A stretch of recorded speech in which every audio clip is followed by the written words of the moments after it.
Welcome to the next episode of Greater Cape Ann Highlights, a segment presented in partnership between the Greater Cape Ann Chamber of Commerce and ICAM. In this series, you will learn more about local Greater Cape Ann Chamber of Commerce businesses. In this episode, we're going to learn more about the rich history at the Ipswich Museum, and then we're going to take a ride on the Friki Tiki on Gloucester Harbor. Welcome, and I hope you enjoy the show.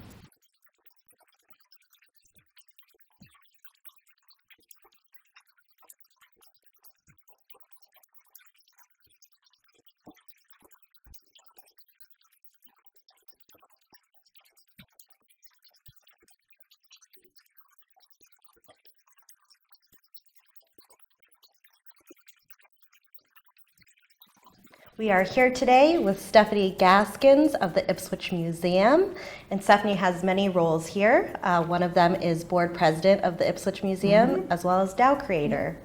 Stephanie, could you please talk a little bit about yourself and also tell us about the amazing history here at the Ipswich Museum? Well, I'm a native of Ipswich. There aren't too many of us anymore, but I was gone from here for over almost 40 years in my adulthood. But I do have such a connection to the town because I do know people from every decade of the 1900s and into this era too. So I was living around the country and I came back here because my husband was retiring, but mainly I came back here because I had some connections with the museum. I had been learning about museums on my various stops around the country. And when we came here, I had already made connections with the Ipswich Historical Society at the time, and I wanted to become involved with the art that they held of Arthur Wesley Dow, and it all has worked out for me, and I think for them. Yeah, definitely. Yeah. And could you tell us a little bit about the history of the Ipswich Museum and what makes it so special?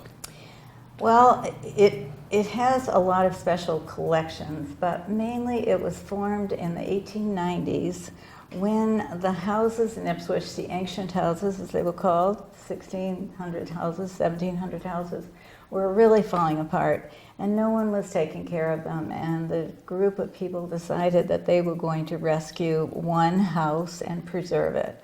So they bought a house over near the station, which is the Whipple House, which is here now. And it was in very bad condition, but they fixed it up with the help of donations from people here and farther away. And it became a place where people could take the train, too. They got off the train and they could walk across the street to this house. But in the end, it turned out that it wasn't a very good place for it because it didn't have much yard. And some other people in town had an idea that they would make gardens around it. A little bit like Williamsburg, and that would be the Shercliffe family. And the Cranes were involved. And so they moved that house down Market Street, across the bridge, and over to this position here. And then they started fixing it up again. It was continued to be open. The membership at that time was $1 a person.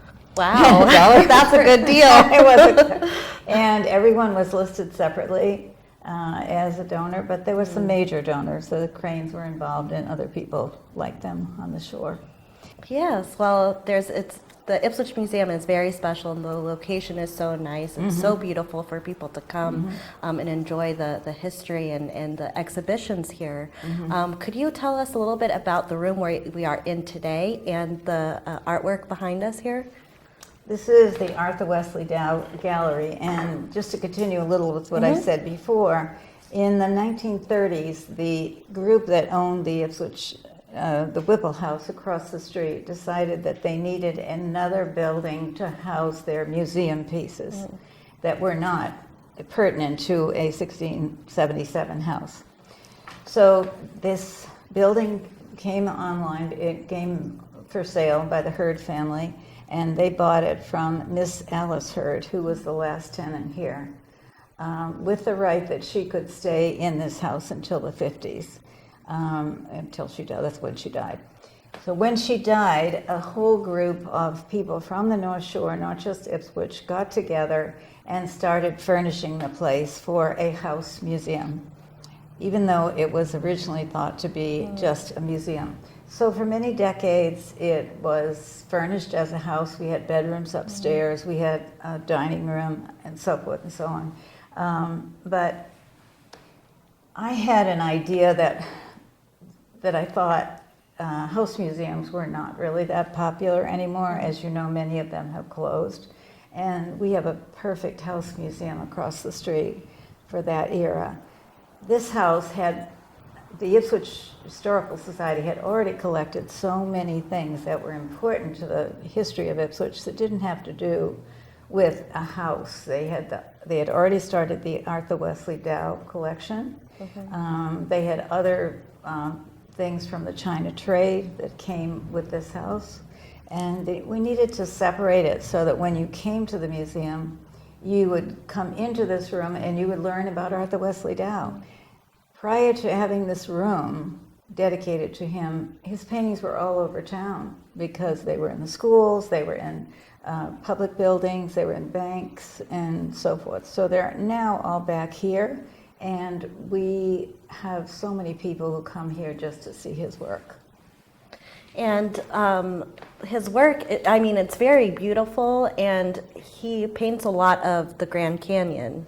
And that's a whole different story because he started out, if you look around the room, you're seeing all these other paintings are of Ipswich. He painted Ipswich, he drew Ipswich, he made woodblock prints of Ipswich. But in 1912, 10 years before he died, he went to the Grand Canyon. He had never been there. And he was just in awe of it. It's a whole different thing to try to paint. It was so large and so mammoth and vast and colorful that he almost didn't know what to do with it. But he described it as a symphony. It was like beautiful music. And when he started to take all his notes, they were very detailed. Every little color showing, every line was a different color. But when he got home and started to paint them, he said, I don't think I can capture it. And so I'm going to paint it like a symphony. So he looked at the Grand Canyon and it's not accurate. It's not accurate, but it's what he felt. And he really felt that art should be beauty. Art is beauty. And if it's not beauty, then you haven't done your job. That was him. That's great to learn more about him, and even to see the contrast between how he painted the Grand Canyon and how he painted Ipswich. That's right. So, and in Ipswich, he really could walk to every place that he painted. He could walk back and look at it again. But he, as you see on this wall too, there are 3 paintings up there that are the exact same view out of his studio. So looking from his studio at the top of Spring Street, looking out over Strawberry Hill and the ocean, Plum Island, you can see all of that right up there. And it's pretty accurate. So he did change a little bit as he grew older and saw something new. yes. Yeah. And do you have any other exhibitions here right now at the museum? Well, it's the 100th anniversary of his death, and it's 1922 when he died, so it's 2022 now. So I decided that we needed to celebrate that in some way. So what I have is another exhibit up in the other room in our regular gallery that changes every year. And it's celebrating his life. And so it's more like a timeline of understanding how he got from one place to another throughout his life. And it ends with a display of several of the paintings that he did at the Grand Canyon, because that was what, in his last 10 years, that's what he painted. We also have another small exhibit, which is not what I'd actually call an exhibit, but several years ago, we started putting a few things outdoors, and I've known George Sherwood since he started making sculptures, And we were very fortunate to get one of the sculptures last year that was in the front of the museum here. And this year we are getting another one, and we're actually trading. The one that was here is now in the meadow down there. It's beautiful as you walk by. It's sparkles.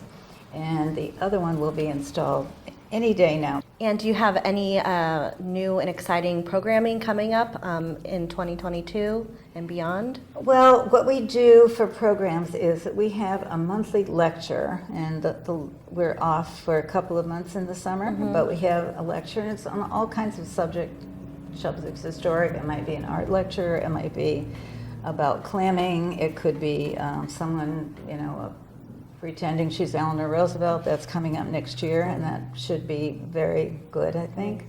And then we have a less formal one on the Monday, first Monday of the month. That's the third Wednesday, and the first Monday is when we have a lunchtime talk. It's less formal, more participatory, I'd say, and that runs all year also, and both are quite well attended, so it's good. Looking forward to learning more about everything that's coming up. There's always something new to learn. Yeah. That's one thing I love about this job, is that every day you learn something new, or you make some connection to the back and forward, and it just works out, so it's good. I guess on that topic of learning something new, does the Ipswich Museum also offer programming or certain resources to teachers and children? We have an educator, Erin Bryce, and she has done an absolutely incredible job with connecting with the schools. We have programs in the meadow. She has a lot of ones in the meadow, looking at the pond and the river and so forth. We have programs that are in the Whipple House only, just learning about all the buildings around inside and then what was going on inside in those days. And we also have photography classes for adults and other classes from time to time, depending on the demand.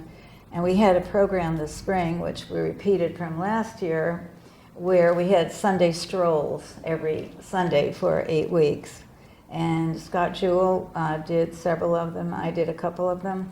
And they were all within walking distance, like I talked about Dow, from here, but a different story. He told about the dams on the river and the mills on the river a different time. I talked about Dow and his living right here on the river, and I talked about 20 famous women who lived on the walk. So that we just kept coming up with a different idea with the same walk. So it was kind of funny. It was fun. Well, the museum offers so many great programming and resources for everyone. If someone wanted to become a member or support the museum, how would they go about that? Well, there are various ways. We get some members, just people coming in, because we're open Thursday through Sunday all summer, starting this week. In the winter, we're open only on Sundays. We don't get as many people. You can always do that. You can go to our website, ipswichmuseum.org, and you can join there. You can call. And we solicit members because most people don't understand that we are a private institution. We are not supported by the town. We have to support ourselves with our membership and our donors. And so far, we've been doing pretty well. Our membership has been great this year. People worried a lot about COVID, but it didn't seem to affect us as much as big museums, because big museums rely on people coming in. Right. Yeah. So we don't do that. So I guess what is one fact that people don't know or wouldn't expect about the Ipswich Museum? Well, I was going to say, when I thought about that question, that it was that this is a private museum, and that most people move here or love the history in the town, but we would love to have more members, I guess. Yes. So Well, thank you so much, Stephanie. It was wonderful to learn more about the Ipswich Museum here in Ipswich. We definitely encourage everyone to go learn more. And could you please let the viewers at home know your website again and your address? It's ipswichmuseum.org. And the address is 54 South Main Street. So we have 2 addresses, but this is our office, 54 South Main Street. And our telephone number is 978-356-2811. I think it's one of the old numbers that has been around in the same place for a very long time. So we look forward to hearing from more people, and hope you'll come. There's the tour guides we have 80 volunteers here. Wow. That work at some object, and probably about 25 of them are docents who take people around on tour when we're open. Well, I definitely am coming back for a tour, so thank you again, Stephanie. Oh, thank you. Thanks for doing this for us.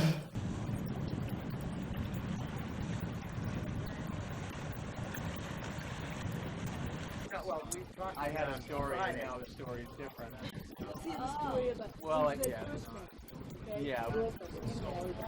So flowers was there, and I started talking flowers, and we were talking about Was it ever sure like a public charter or anything like that a couple of years ago? we were taking it up Sun Garden Park. Yeah, right?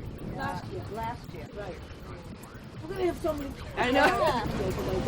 Mark, this guy's in a guy hat, he's staying with me, so he's stuck on.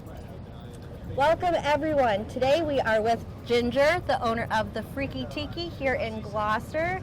Ginger, thank you for having us on board. Oh, my pleasure. I'm so happy you're here. Yes, we're happy to be here. So I just wanted you to tell the viewers at home a little bit about yourself and what brought you to become a small business owner of the Friki Tiki.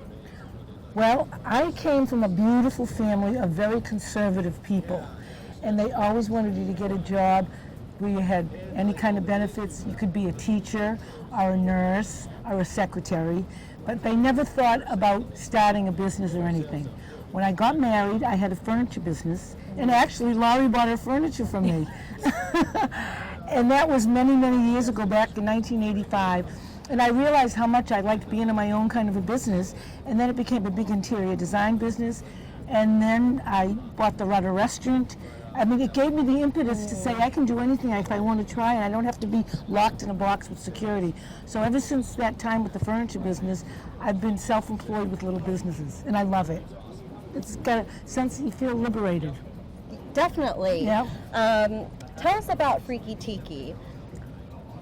I know that's a really big question. Friki Tiki, this is so funny because I was in Key West 3 years ago, and I saw a little Friki Tiki boat go by. We were at a restaurant, and it held 6 people.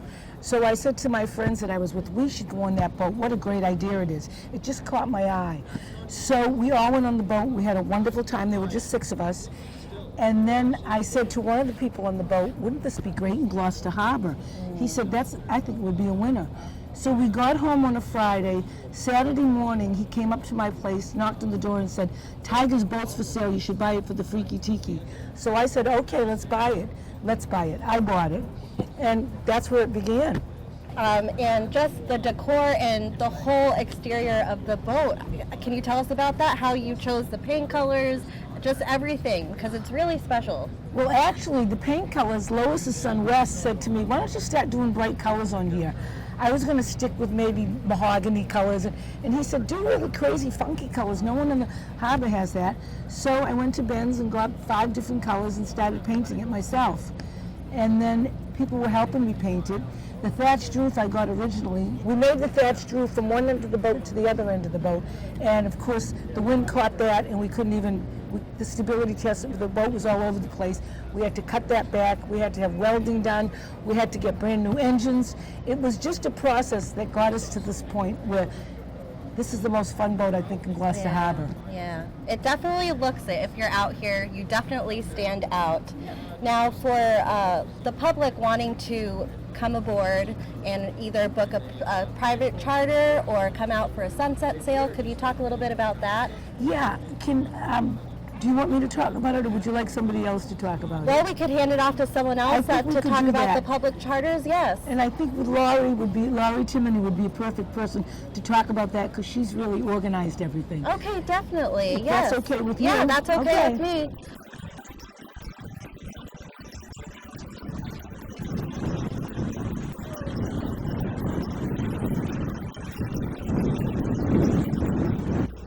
So Ginger passed over the question to you about what people can expect from booking a public charter if they were interested in coming aboard a sunset sail.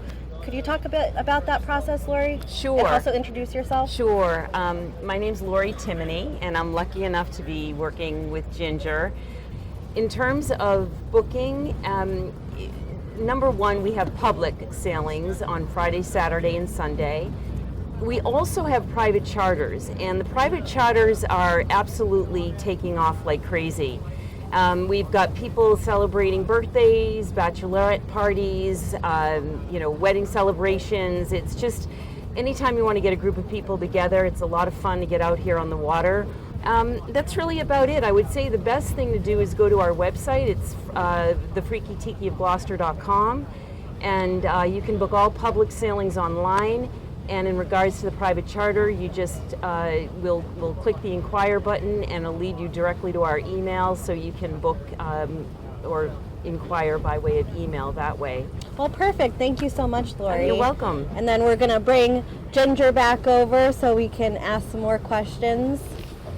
Is there something unique about the Friki Tiki that you'd like to share with the community that maybe they don't know already? Well, yes, I think the camaraderie of the people on this boat is really unbelievable. And when you're in the boat and you're sitting down and you're having your eating and your drinks, you feel like you're in a room going around the harbor. It's not like being on a boat standing up. Some people, everybody's kind of centered around this beautiful island with bar stools and their food and drink. So it's kind of a very easy, smooth experience. And you don't have to buy anything else additional. You can keep your price down by just getting your ticket, and you can save money on what you eat and drink, and I think that makes it very different. It definitely does. Yeah. And why did you choose Gloucester, in Gloucester Harbor, as the location of Friki Tiki? Oh my God. I am so passionate about Gloucester. I grew up in Gloucester. My mother grew up in Gloucester. I've loved Gloucester from the time I was a little kid. I left and went away to California for a short time. I couldn't wait to get back to Gloucester. The amount of people, the interesting, different types of people, it's just a melting pot for so many different things. And I think I haven't been to another city that I think is as wonderful. And I'll always be this passionate about Gloucester. And every business I have has been in Gloucester. I had the Rudder Restaurant. I have this cottage on Smith Cove. It's in Gloucester, and I sell real estate in Gloucester. So everything I love is about Gloucester. Awesome. And what Gloucester businesses or Greater Cape Ann businesses are you most inspired by? Well, of course, inspired by the Lannon. I went to school with Tom Ellis, who built the Lannon, and his son Heath was very helpful to me. And I've always seen the boat going by from my home, and I thought it was just beautiful. That was a big inspiration to me. And then living down Rocky Neck, I've always loved all of the restaurants, the Studio, the Rudder, the Madfish. They've been on the water, boats going by there. I find that those restaurants are unique and very different. And of course, the Boatport Hotel has been the best thing that happened to Gloucester. Yep. I'm very, very proud of that. And it was pretty controversial, but now I look Right. where we are now, I feel like people are completely on board now. And Definitely. Yes. Well, awesome. Thank you, Ginger. And I guess my next question for you is, what's next for Friki Tiki? Where do you see the business in 5 years? Well, I think maybe we should have Forrest come Yes, and talk to you about that. definitely. Maybe Forrest and Mark would be good to talk to. So Ginger, what's next for the Friki Tiki? Where do you see yourself and this business going in the next 5 years or so? Well, I see myself being surrounded by two very innovative, creative men, Mark Sinkinson, who was the original captain of the boat, and Forrest Turner, who has been running everything on the boat. For how long now, Forrest? About About a month and a half. I threw everything onto Forrest to make him do everything. And he's got some great ideas about things that we can do, changes we can make. I think they can talk to you about what they see as more potential coming down with our cruises. Also, what I wanted to mention is, even though we have the cruises with time in our brochure, we're very flexible. Wouldn't you say? If someone didn't want to do 6:30, but they wanted to do 5:30, we're really very flexible. So I'm going to let them answer this question about where they see us going in the future. Well, we like to think that we're promoting Gloucester Harbor. It's a beautiful harbor, can accommodate a number of vessels, large and small. We meet a lot of people that are not familiar with this area, and Forrest, my man, has a whole story to tell about that. He's boned up on the history of Gloucester and such. So people are genuinely interested in Gloucester Harbor, and we promote it as best we can. Excellent. Forrest, do you want to talk a little bit about yourself and where you see Friki Tiki going? I think the Friki Tiki will become quite popular in Gloucester. We've had several groups out now, and everybody that comes out loves it. And yeah, we do an entire tour around the harbor, so I'll talk about different points of Gloucester Harbor and the history behind them. And yeah, we really enjoy the cruises so far. Awesome. I guess if I could ask each of you a question, what is your favorite part about Gloucester, the Greater Capian region, and Friki Tiki? For me, the greatest thing about Gloucester, not just the beauty, the geographical beauty, but the people. I think the people in Gloucester are exceptional. They work with each other, they come from all different facets of life, and they are just probably unusually diverse, and I just love the people here. And your favorite thing about the Friki Tiki? The people. Awesome. Forrest? So I grew up fishing. I love the fishing history about Gloucester. I love that it's still a fishing town to this day. And as we go on our tours, you'll see several boats throughout the day of all different fishing styles that are still being used nowadays that have been a piece of Gloucester's history for years. Awesome. And your favorite part about working on the Friki Tiki? I love the people I've met so far. They're always amazing people, and they have great stories to tell and stuff to add in to what I bring up about Gloucester. Definitely. Yep. Gloucester's just a great city, and it's got a diverse population. People are nice. They are genuinely nice, and we meet many so of many them nice people on board. And we're happy to offer this to the public, and it means something to Ginger especially because she grew up here, and it's just a great place to be on the water. And the people that come on this boat are so happy. It's amazing. You come on and it's just all of a sudden it's a great energy. You feel a vibe on this boat that's like we're ready to have a great time. And I can already tell all of your customer service is superb. You guys love people. The experience so far has been absolutely incredible. Thank you all so much for this wonderful tour, the sail around Gloucester Harbor. I hope everyone at home watching comes aboard the Friki Tiki and learns more about the rich history of Gloucester and all of you, and just I can't wait to see where you go in a couple of years. So thank you. Thank honey. you so much. Thank you. Thank you.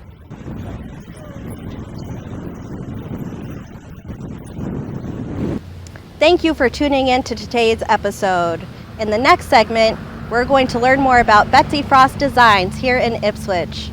If you are interested in being featured as part of that segment and are a Greater Capian Chamber of Commerce member, please email me at olivia@capianchamber.com. See you next time.